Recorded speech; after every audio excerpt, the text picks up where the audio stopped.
So Andrew, if we have a look at Queensland, how did they go over the January period?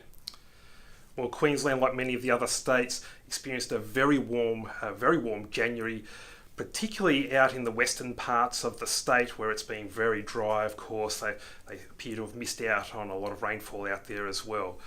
Cloncurry was the standout, both in terms of how high the temperatures got, but how long the high temperatures lasted. Cloncurry had 43 days in a row over 40 degrees Celsius, so exceptionally warm out there in the west. In terms of rainfall, though, we did have some good rainfall, of course, up there in the northeast of the state.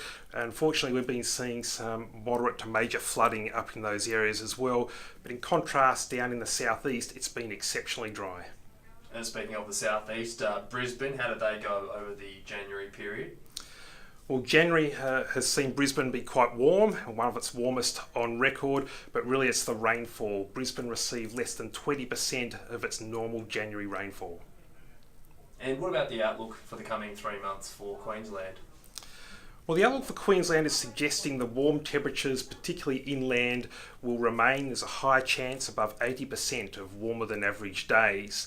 In terms of rainfall, average to below average rainfall is expected for Queensland, particularly parts of eastern Queensland where the odds are a little lower of getting normal rainfall.